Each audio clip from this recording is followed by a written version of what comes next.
itu kita harus selalu hakul yakin. Kita yakin bahwa apapun yang terjadi, kita akan selalu berada dalam dekapan Tuhan dan jiwa kita itu akan selalu kuat dan sebenarnya selalu at peace.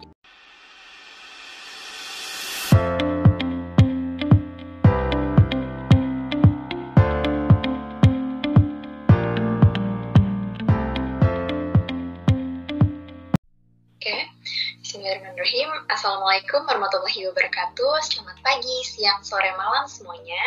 Kembali lagi, kita bertemu lagi pada hari ini kembali pada pembelajaran mengenai spiritualisme. Pada hari ini kita akan fokus belajar tentang form and matter. Kita ulas kembali pembelajaran pada minggu lalu.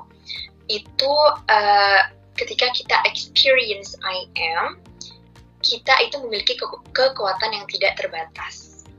Limitless power. Nah, jadi maksudnya apa? Maksudnya jika jiwa kita itu dilanda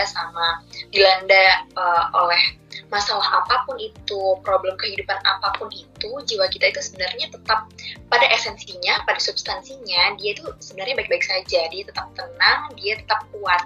Namun kita bisa merasakan bahwa jiwa kita tetap kuat hanya jika kita berlandaskan awareness, hanya jika kita aware. Karena jika kita tidak memiliki self-awareness, gitu ya, kita masih menggunakan mental, of course kita tuh bakal terombang-ambing. Kita akan terpengaruh dengan masalah-masalah yang ada, dengan kedukaan, gitu. Kita jadi kecewa, bersedih hati, dan lain-lain. Nah, padahal pada esensinya jiwa kita itu sebenarnya selalu berada dalam dekapan Tuhan. Itu bahkan tidak berjarak, bisa dibilang tidak berjarak. Dari sini kita memahami bahwa jiwa kita itu selalu berada di dalam dekapan Tuhan saja, itu sudah seperti suatu kenikmatan yang tidak ada sandingannya, gitu.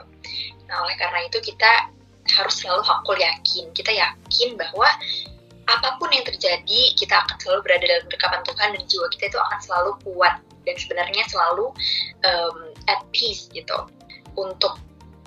In order to experience love di dalam segala hal, gitu ya, kita experience love dalam hal sekecil apapun itu, hal sesimpel apapun itu. Kita udah pernah bahas ini ya, ketika manusia itu experience love ketika dia ngobrol, hanya sekedar ngobrol sama teman, atau bahkan hanya dengan makan sesuatu, makanan favorit, hal simpel itu kita experience love. Kita harus mempraktekkan self-inquiry dulu. Self-inquiry seperti yang sudah sering dibahas itu dengan kita bermeditasi, gitu, kita melakukan soul journey. Mengenai form and matter, kalau form itu dia akan bentuk, dia itu mempresentasikan alam fisik, gitu, realita empiris. Sedangkan kalau matter itu dia alam mental atau psikologis, ya, imaginal. Nah, kita kan menjalani kehidupan itu di dunia berupa form. Jadi apa-apa itu ada formnya, ya, apa-apa itu ada bentuknya. Nah, form itu penting. Form itu media supaya kita bisa menjalani kehidupan kita di dunia ini, gitu. Harus ada form. Nah, namun pada form itu ada surface, ada juga deepness. Dan dalam deepness atau dalam kedalaman form, di situ yang pernah kita bahas juga ada hukum kreativitas. Bagaimana segala sesuatu itu mengada. Nah, namun form di surface ini kan dia sifatnya temporal, impermanent, gitu. Dia nggak permanen, dia fluktuatif, gitu, berubah-ubah. Bahkan minggu depan aja udah berubah jadi apa, gitu kan. Nah, sifat itu sangat relatif. Jadi dia terlalu changeable, gitu. Nah, dengan memahami esensi ini, itu kita akan mengalami transformasi jiwa, enlightenment, gitu. Jadi kita tidak mudah terkecoh dengan perubahan form, gitu. Jadi maksudnya perubahan form itu objek pengalaman yang ada. Jadi contohnya mungkin aja sekarang kita kehidupannya sedang stabil, gitu ya, kita punya rumah atau kelihatannya hidup kita baik-baik aja, gitu ya, mungkin secara finansial, tapi bisa jadi nanti dia changeable, dia bisa minggu depan udah berubah, tiba-tiba kita mungkin dilanda oleh problematika kehidupan, gitu ya, kita mungkin bangkrut atau apa, itu kan nggak ada yang tahu. Nah, jika kita nggak paham sama esensi ini, maka kita akan mudah terkecoh dengan perubahan-perubahan itu, gitu. Jadi itulah jiwa kita nggak kuat dalam menghadapi kedukaan yang ada. Jika kita memahami ini, kita enlightened, kita tidak mudah terkecoh dengan penampilan form, penampilan yang di luarnya saja, karena kita tahu pada substansinya, pada esensinya ya kita akan baik-baik saja.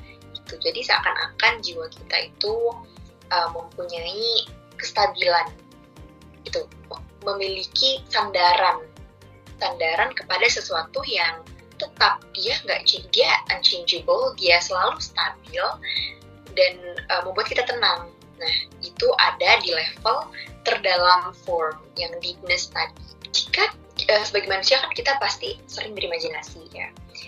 Nah, jika kita berimajinasi berlandaskan self-awareness, form itu pasti ada bentuk-bentuk ya dalam pikiran kita gitu. Nah, form itu akan berubah menjadi formless gitu. Nah, ketika form berubah menjadi formless, we will experience meaning-nya gitu. Jadi kita nggak terpaku atau terkecoh sama penampilan formnya, tapi kita experience meaning-nya. Meaning pada form yang ditampakkan. Di sini muncullah the imageless now gitu. Imageless now ini, now-nya bukan now sekarang atau keadaan saat ini, tapi now-nya itu yang infinite gitu. Jadi kalau kita terjebak pada kalau kita terpaku pada now saat ini, itu artinya di situ masih ada time, itu masih ada ruang dan waktu. Mind, atau kalau kita berimajinasi dengan berlandaskan self-awareness, mind atau mental kita ini terhindar dari menciptakan sesuatu yang membuat kita terjebak pada imaginary self gitu. Kita pernah bahas ini, imaginary self itu diri kita yang palsu gitu. Diri kita yang membuat kita terkecoh gitu ya, dengan kesedihan, kekecewaan, ketakutan gitu. Nah, sedangkan imageless now itu adalah now yang timeless. Jadi bukan now moment saat ini, di mana di situ masih terdapat ruang dan waktu. Jadi di imageless now ini hanya terdapat kehadiran hati, the heart aja. Dan di sanalah, di imageless now inilah di mana segala sesuatu itu terjadi. Apapun bisa terjadi di situ. Jadi memang ketika sudah muncul imageless now itu otomatis ya memang karena kita sudah tidak mengandalkan psychological mind atau mental gitu. Karena kalau kita masih menggunakan psychological mind, of course pikiran kita itu masih terombang-ambing ya, suka kembali ke masa lalu atau mengkhawatirkan masa depan, atau kita gelisah karena masa depan gitu, dan kita bersedih atau kecewa karena masa lalu gitu. Nah, itu sudah tidak ada di imageless now. Jadi memang di sini present moment, we live in the present moment, dan di now yang timeless gitu. Jadi pikiran kita sudah berada pada sumbernya, sudah pure mind. Nah, disinilah kenapa kita sering menyebutkan unmoved, mover, atau moving. Kalau kita masih menggunakan mental kita gitu ya Bu, kita belum memunculkan imageless now, itu masih moving gitu. Jadi pikiran kita tuh masih moving ke sana kemari.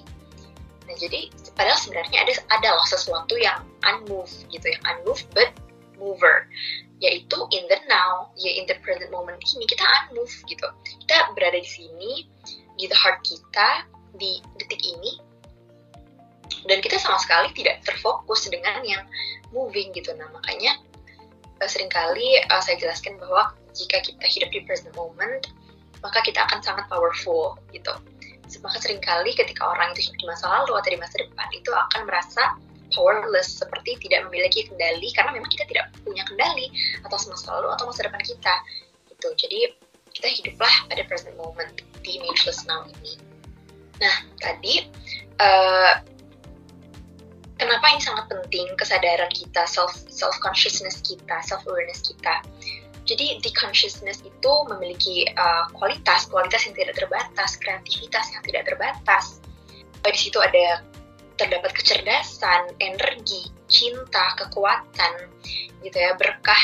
Jadi sesuatu kedamaian yang itu selamanya. Jadi ketika kita sudah mengaktifkan self-consciousness kita, nah disitulah kita akan selamanya tidak terikat dengan apapun, dengan form apapun itu, dan Dan consciousness ini adalah sesuatu yang eternal, jadi bukan sesuatu yang dicari, namun memang ada di dalam diri kita, dan ketika kita sudah berhasil menemukan consciousness itu akan selamanya mendampingi kita, dan selamanya mendekap kita gitu. Dan kita akan selalu merasa fulfilled ketika sudah mengaktifkan consciousness ini. Itulah kunci untuk membukakan gerbang bagi kita untuk dapat mengakses the deepest level of form tadi, the deepest the self kita, the heart kita. Itulah kenapa kita dengan prayer, dengan kita bermeditasi, itulah kenapa kita mengucapkan doa-doa tiap harinya, kita berdoa, kita bermeditasi. Karena itulah salah satu jalan dari self-inquiry yang sudah disebutkan tadi. Maka itulah pentingnya bagi kita untuk dapat mengakses the deepest level of form tadi, supaya kita dapat experience love itu kita sudah terlepas dari segala form, so that we can experience love in every simplest things in life. And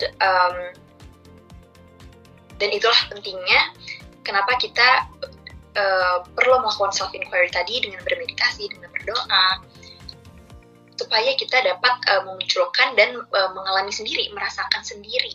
Tidak hanya memahami saja atau melihat saja, tapi kita bisa merasakan sendiri bagaimana rasanya imageless now tadi. Nah, sekian dari saya. Mohon maaf apabila ada kesalahan. Semoga kita sama-sama bisa berproses dan berprogres. Kita bisa mengakses the deepest level of ourselves, of form tadi. Sekian dari saya. Mohon maaf apabila ada kesalahan kata. Wassalamualaikum warahmatullahi wabarakatuh.